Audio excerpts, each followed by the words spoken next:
जय श्री कृष्ण। अब हम आरंभ कर रहे हैं गीता जी का अध्याय 5, कर्म संन्यास योग। अधिकतर लोग ये समझते हैं कि शायद कर्म छोड़ देने को संन्यास कहते हैं। अर्जुन इसी गलत धारणा के अंतर्गत एक प्रश्न पूछते हैं, जिससे इस अध्याय का आरंभ होता है। इसके माध्यम से प्रभु हमें संन्यास का सही अर्थ बताएंगे और कर्म योग संन्यास की उस अवस्था तक पहुंचने में कैसे सहायक होता है, ये भी समझाएंगे। पहले श्लोक में अर्जुन पूछते हैं, प्रभु, आपने बताया कि बढ़िया होता है संन्यास। संघ में कहा कि मैं करूं कर्मयोग का प्रयास। इनमें से जो सर्वोत्तम हो, केशव मुझको बतला दो। किसमें हित मेरा है, अब मुझको तुम समझा दो। श्लोक 2 से 6 में प्रभु उत्तर देते हैं, संन्यास और कर्मयोग दोनों ही अर्जुन दिला सकते हैं मुक्ति, पर अधिक व्यावहारिक होने से बेहतर है कर्मयोग की युक्ति। पहले अर्जुन सन्यासी शब्द का असली अर्थ पहचानो। कौन होता है नित्य सन्यासी? अर्जुन, यह मुझसे जानो, जिसका ना किसी से राग ना द्वेष है, जिसमें किसी इच्छा का ना प्रवेश है। उसका हर क्षण सन्यास ही से युक्त है। वही सन्यासी तो हर बंधन से मुक्त है। शांति उसे मिलती है जो भीतर ये गुण लाता है। उसे नहीं मिलती जो बस कपड़े ही रंगवाता है। कर्मयोग को सन्यास से अलग समझना तो नादानी है। विवेकी जनों ने इनके एक जैसे फल की बात मानी है। अगर कोई निष्ठापूर्वक इनमें से एक पथ भी निभा लेगा, तो वो सहज ही दोनों रास्तों के फल अर्जुन पा लेगा। कर्मयोग के बिना संन्यास निभाना मुश्किल और दुखदाई है, जबकि कर्मयोग तो परमात्मा को जल्दी पाने की दवाई है। श्रोताओ, इस प्रकार प्रभु सन्यासी उसे कहते हैं जिसमें राग, द्वेष और इच्छा का अभाव है। तो कर्मयोगी भी यदि इन विकारों से मुक्त हो तो सन्यासी ही तो हो गया। इसलिए प्रभु ने दोनों का समान फल बताया। अब प्रभु श्लोक 7 से 13 में ऐसे कर्मयोगी की स्थिति का वर्णन करते हैं। जिस कर्मयोगी ने मन के भावों को पावन बनाया है और जो मन इंद्रियों को धीरे धीरे वश में लाया है, जिसको सब में अपना ही रूप दिखाई दे, अपने में सबकी धड़कन साफ सुनाई दे, वो किसी कर्म में अर्जुन फिर अटकता नहीं, कर्म फलों के मोह में कभी भटकता नहीं। सब कुछ करते हुए भी उसे एहसास रहता है। मैं कुछ नहीं करता, उसे ये आभास रहता है। उसके खाने पीने सोने में कर्तापन का अभाव रहता है। इंद्रियां ही बस विषयों में बरत रही बना ये भाव रहता है। जो निरासक्त हो अपना कर्म करे जिंदगानी में, वैसे ही मुक्त रहता वो जैसे कमल रहे पानी में। कर्मयोगी कर्म नहीं करते पार्थ कुछ पाने के लिए, वो कर्म करते हैं अपने को शुद्ध बनाने के लिए। निरासक्त योगी को शांति का प्रसाद मिल जाता है। फल की इच्छा से युक्त व्यक्ति तो बंधन ही पाता है।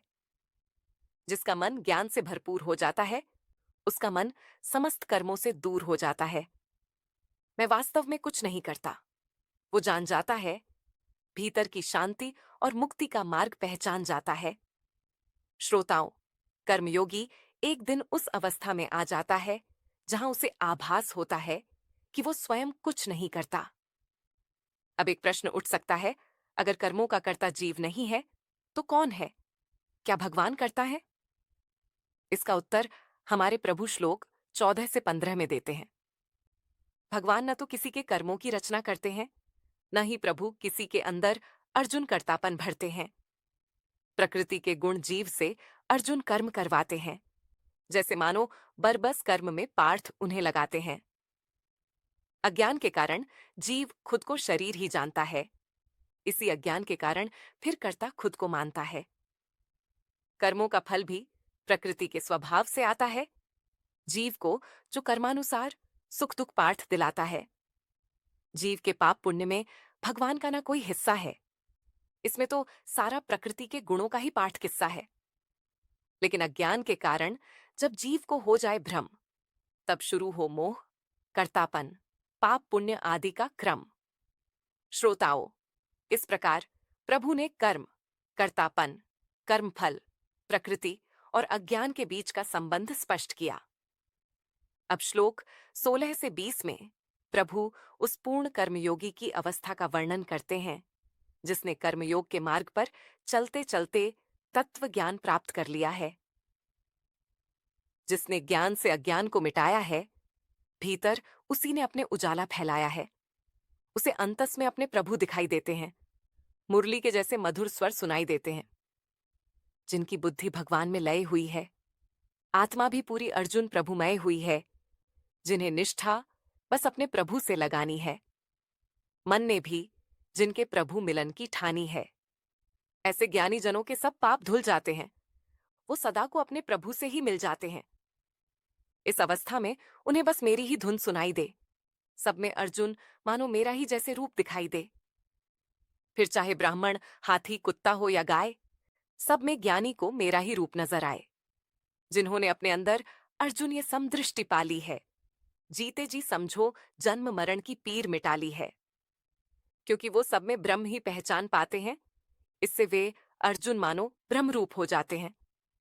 ऐसा व्यक्ति सुख में फूलता नहीं, दुख के झूले में भी झूलता नहीं, क्योंकि उसने बुद्धि की स्थिरता पाली है, मोह को छोड़ वृत्ति हरि में टिका ली है। श्रोताओं, अभी तक प्रभु ने कर्मयोगी की सिद्ध अवस्था के बारे में बताया। अब हमारे प्रभु इंद्रिय सुख और अपने भीतर के आनंद का तुलनात्मक विश्लेषण करते हुए समझाते हैं। श्लोक 21 से 25 में प्रभु कहते हैं, जिसने बाहरी सुखों की आसक्ति मिटा ली है, उसने अंदर के सुख की चाबी मानो पाली है। जो प्रभु से जुड़कर सब में हरि को ही निहारता है, वो भीतर अविनाशी सुख का अनुभव उतारता है। वहीं इंद्रिय सुख तो पार्थ आखिर दुखी लाते हैं, ये भोगते भोगते क्रमशः दुख में ही बदल जाते हैं। इंद्रिय सुख भले संसारी लोगों को भाते हैं, ज्ञानी को मगर वो आनंद नहीं दिलाते हैं, क्योंकि इन सुखों का तो आदि और अंत है, जबकि भीतर का आनंद तो प्यारे अनंत है। जो जीते जी काम क्रोध के वेग को रोक पाता है, वही योगी सच्चा सुख पाने के काबिल हो जाता है। जो अपने भीतर ही परम सुख पाता है, मानो भीतर ही रमण करता जाता है। जिसके अंदर भरा दिव्य उजाला है, वही समझो निर्वाण पाने वाला है। जिनके सब पाप विलीन हो गए हैं और अंतस संशय से हीन हो गए हैं, जिनके भीतर संयम के दीप जगे हैं और जो सबके हित में ही लगे हैं, वो एक दिन भगवान को पा लेते हैं और बंधन अपने सारे छुड़ा लेते हैं। जो काम क्रोध से परे हैं, चित्त में जो संयम धरे हैं, जो अपने अंदर ही रमण करते हैं, वो तो मोक्ष में ही भ्रमण करते हैं। श्रोताओं, मोक्ष सिर्फ मृत्यु के बाद मिलने वाली स्थिति नहीं है, ये तो जीते जी मिलने वाला परमानंद का समुद्र है। ज्ञान जिसके जीवन में उतर आता है, उसका हर पल प्रभु के दिव्य आनंद और मोक्ष से भर जाता है। बाहर के सब सुख दुख उसके लिए बहुत छोटे हो जाते हैं। यही तो जीवन मुक्त व्यक्ति की स्थिति है, जिसे प्रभु ने बहुत सरल शब्दों में बता दिया। अंदर के इस आनंद को अनुभव करने का एक और मार्ग भी है, जो है ध्यान। अब प्रभु श्लोक 27 और 28 में ध्यान की इसी प्रक्रिया की तरफ इशारा करते हुए कहते हैं, जो साधक बाहरी विषयों को छोड़कर अपनी दृष्टि भ्रुकुटी के मध्य में जोड़कर नासिका में आती जाती सांस सम करता है, काबू अपने इंद्रिय, बुद्धि और मन करता है, जिसने मोक्ष को ही ध्येय बनाया है, इच्छा, भय, क्रोध को भी मिटाया है, अपने सारे बंधन वह छुड़ा लेगा, वह मुक्ति अर्जुन निश्चित पा लेगा। श्रोताओं, ध्यान का विषय प्रभु अगले अध्याय में और भी विस्तार से बताएंगे।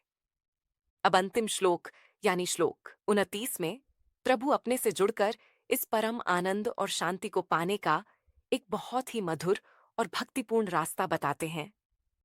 जो मुझे सब यज्ञ और तप का भोक्ता जान जाता है, मुझे संसार के महेश्वर रूप में पार्थ पहचान जाता है, वो मुझे सबका हितैषी और मित्र मानता है, मुझसे अपनेपन का एक रिश्ता पहचानता है। इस अवस्था में वह परम शांति को पाता है, मुझसे अपनापन करके मेरे पास आ जाता है। श्रोताओं, कितनी सुंदर बात है। सोचो, यदि हम ये जान लें कि हम जो भी निष्काम कर्म, यज्ञ और तप करते हैं, वह प्रभु को ही अर्पित होता है, प्रभु की ही प्रसन्नता के लिए है, तो वह कर्म हम कितनी सहजता और आनंद के साथ कर पाएंगे। इसके साथ यदि हम ये मान लें कि प्रभु हमारे परम हितैषी मित्र की तरह सदा हमारे साथ हैं, तो द्वंद्व का कोई स्थान नहीं रहता। तब हमें भक्ति का अद्भुत रस और परम शांति प्राप्त हो जाएगी। शायद ये उस परम शांति तक पहुंचने का सबसे सरल और रसीला मार्ग है। तो अपने कर्मों को बोझ मत समझो, बल्कि कर्मों को पूरे अपनेपन, प्रेम और श्रद्धा से पुष्पों की भांति प्रभु चरणों में चढ़ाते चलो। यही इस अध्याय का सार है।